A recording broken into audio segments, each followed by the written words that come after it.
ഇന്ന് നോമ്പ് തുറക്കാം പതിവിലും വ്യത്യസ്തമായിട്ടുള്ളൊരു മുന്തിരി ജ്യൂസിൻ്റെ റെസിപ്പി ആയിട്ടാണ് കേട്ടോ വന്നിട്ടുള്ളത്. മുന്തിരി പഞ്ചസാരയും മാത്രം മതി ഇത് ഉണ്ടാക്കാൻ, മിക്സി പോലും യൂസ് ചെയ്യണ്ട കേട്ടോ. നമുക്ക് എങ്ങനെയാണ് ഇത് ഉണ്ടാക്കുന്നത് എന്നുള്ളത് നോക്കാം. ഞാൻ ആദ്യം 1 ലിറ്റർ വെള്ളം തിളപ്പിക്കാനായിട്ട് വെക്കുകയാണ്. നമ്മളിപ്പോൾ 1 കിലോ മുന്തിരിയാണ് കേട്ടോ എടുത്തിട്ടുള്ളത്. അതിലേക്ക് കറക്റ്റ് അതിൻ്റെ ഒരു പാകം എന്ന് പറയുമ്പോൾ 1 ലിറ്റർ വെള്ളമാണ്. ഈ വെള്ളം നല്ലപോലെ തിളച്ച് വരുന്ന സമയത്ത് ഇതിലേക്ക് 1 കിലോ മുന്തിരി ചേർത്ത് കൊടുക്കാം. ഞാനിത് 2-3 ബാച്ചായിട്ട് 1 കിലോ മുന്തിരി വെള്ളത്തിലേക്ക് ചേർത്തിട്ടുണ്ട്. ഇപ്പോൾ ചൂടുള്ള വെള്ളം, തിളച്ചുകൊണ്ടിരിക്കുന്ന വെള്ളത്തിലേക്ക് മുന്തിരി ഇടുമ്പോൾ ആ തിളയൊക്കെ ഒന്ന് നിന്നിട്ട് ഈ മുന്തിരി കണ്ടോ അതുപോലെ ഇങ്ങനെ പൊട്ടി വരാൻ തുടങ്ങും. ആദ്യം തന്നെ ഇതാ 1-2 കുറച്ച് മുന്തിരിയൊക്കെ പൊട്ടി വന്നിട്ടുണ്ട്. നമുക്ക് ഈ മുന്തിരി മുഴുവനായിട്ടും അതിൻ്റെ തൊലി ഇങ്ങനെ വിടർന്ന് ഇങ്ങനെ പൊട്ടി വരണം. നിങ്ങൾക്ക് കാണുമ്പോൾ മനസ്സിലാവുന്നുണ്ടാവും കണ്ടോ ഇതുപോലെ. കാരണം നമുക്കിതിൻ്റെ തൊലി മാറ്റി അതിൻ്റെ ഉള്ളിലുള്ള ഒരു പൾപ്പ് മാത്രം എടുക്കാനാണ്. അപ്പോൾ അതിൻ്റെ എളുപ്പത്തിന് വേണ്ടിയിട്ടാണ് നമ്മളിങ്ങനെ ആദ്യം ഒന്ന് തിളപ്പിച്ച് അതിൻ്റെ തൊലി ഒന്ന് പൊട്ടിച്ചെടുക്കുന്നത് കേട്ടോ. ഇനി രണ്ടാമത് ഈ വെള്ളം ആദ്യം മുതൽ ചൂടായി, മുന്തിരി ഇട്ടപ്പോൾ വെള്ളം ഒന്ന് തണുത്തിട്ടുണ്ടാവും. ആദ്യം മുതൽ ചൂടായി ഒന്നുകൂടെ തിളക്കാനൊന്നും വെയിറ്റ് ചെയ്യണ്ട. ഒന്നും കൂടെ ഒന്ന് ചൂടാകുമ്പോൾ തന്നെ നമുക്ക് കണ്ടോ ഇതുപോലെ ഇളക്കുമ്പോൾ മനസ്സിലാവും എല്ലാം പൊട്ടി വന്നിട്ടുണ്ടെങ്കിൽ. ആ സമയത്ത് ഫ്ലെയിം ഓഫ് ചെയ്ത് കൊടുക്കാം. എല്ലാം മുന്തിരിയും പൊട്ടി വന്നപ്പോൾ ഞാൻ ഫ്ലെയിം ഓഫ് ചെയ്തിട്ടുണ്ടായിരുന്നു.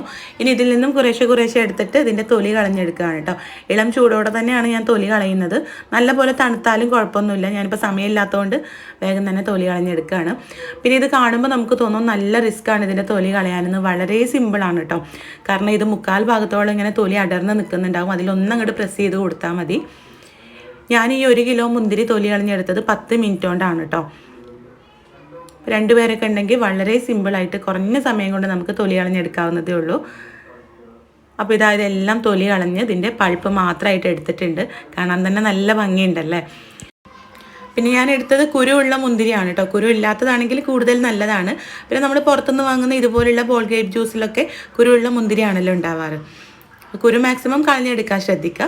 പിന്നെ നമ്മൾ ഈ തൊലി കളഞ്ഞെടുത്ത തൊലിയില്ലേ, അത് നമ്മൾ ആദ്യം തിളപ്പിച്ച ആ ഒരു വെള്ളമില്ലേ അതിലേക്ക് ചേർത്തിട്ട് നല്ലപോലെ ഒന്ന് തിളപ്പിച്ചെടുക്കണം കേട്ടോ. കാരണം നമ്മളിതൊന്ന് ചൂടായി ഒന്നങ്ങോട്ട് മുന്തിരി ഇട്ട് അതിന്ന് എടുക്കുകയാണല്ലോ ചെയ്തത്. അതുകൊണ്ട് തന്നെ മുന്തിരിയുടെ എല്ലാ ഗുണങ്ങളും ആ ഒരു സത്തൊന്നും വെള്ളത്തിലേക്ക് ഇറങ്ങിയിട്ടുണ്ടാവില്ല. ഇതിലേക്ക് മധുരത്തിന് ആവശ്യമായിട്ടുള്ള പഞ്ചസാരയും ഈ തൊലിയും ചേർത്തിട്ട് നമുക്കിത് നല്ലപോലെ ഒന്ന് തിളപ്പിച്ചെടുക്കാം. എന്നാലാണ് ആ മുന്തിരിയുടെ സത്ത് മുഴുവനായിട്ടും ആ വെള്ളത്തിലേക്ക് ഇറങ്ങുള്ളൂ കേട്ടോ. അപ്പോൾ ആ ഒരു പൾപ്പ് എടുത്തിട്ട് തൊലി കളയരുത്. അപ്പോൾ ഞാനിതാ നല്ലപോലെ ഇത് തിളപ്പിച്ചെടുത്തിട്ടുണ്ട്. ഇനി നമുക്ക് ഈ മുന്തിരി ജ്യൂസ് ഇതിൻ്റെ തൊലിയൊക്കെ ഒന്ന് മാറ്റിയെടുക്കാം. കണ്ടോ ഇപ്പോൾ നമ്മുടെ ജ്യൂസ് നല്ല കളർ വന്നിട്ടുണ്ട്. ആ തൊലിയിൽ നിന്ന് അതിൻ്റെ ഗുണങ്ങൾ, തൊലിയുടെ കളർ കാണുമ്പോഴും നിങ്ങൾക്ക് മനസ്സിലാവുന്നുണ്ടാവും. എല്ലാം വെള്ളത്തിലേക്ക് അതിൻ്റെ കളറും ഒക്കെ ഇറങ്ങിയിട്ടുണ്ട്. കണ്ടോ നല്ല കളർഫുൾ ആയിട്ടുള്ളൊരു സാധാരണ നമ്മൾ മുന്തിരി ജ്യൂസ് അടിക്കുന്ന രീതിയിൽ. ഇനി ഇതൊന്ന് തണുത്തതിന് ശേഷം ഇതിലേക്ക് നമ്മുടെ ആദ്യം എടുത്ത് വെച്ച ആ ഒരു പൾപ്പ് ചേർത്ത് കൊടുക്കാം. ഈ സമയത്ത് പറ്റുന്ന രീതിയിലൊക്കെ അതിൻ്റെ കുരുവൊക്കെ ഒന്ന് എടുത്ത് മാറ്റാം കേട്ടോ. പിന്നെ അതിനുള്ളിലുള്ള കുരുവൊക്കെ നമ്മൾ അത് കുടിക്കുന്ന സമയത്ത്, കഴിക്കുന്ന സമയത്ത് കളയാണ് കേട്ടോ ചെയ്യുക. അപ്പോൾ ട്രൈ ചെയ്ത് നോക്കാം കേട്ടോ. നമ്മൾ പുറത്തുനിന്ന് വാങ്ങിക്കുന്ന ബോൾഗേറ്റ് ജ്യൂസിൻ്റെ അതേ ടേസ്റ്റാണ്. പ്രിസർവേറ്റീവ്സോ കെമിക്കൽസോ ഒന്നുമില്ല. അപ്പോൾ വീട്ടിൽ തന്നെ സിമ്പിളായിട്ട് ഉണ്ടാക്കിയെടുക്കാം കേട്ടോ. അപ്പോൾ ട്രൈ ചെയ്ത് നോക്കുക. ട്രൈ ചെയ്യുന്ന സമയത്ത് ഫീഡ്ബാക്ക് അറിയിക്കുക. കൂടുതൽ വീഡിയോസിനായിട്ട് പേജ് ഒന്ന് ഫോളോ ചെയ്യുക. അപ്പോൾ നമുക്ക് അടുത്ത നല്ലൊരു വീഡിയോ ആയിട്ട് കാണാം. താങ്ക്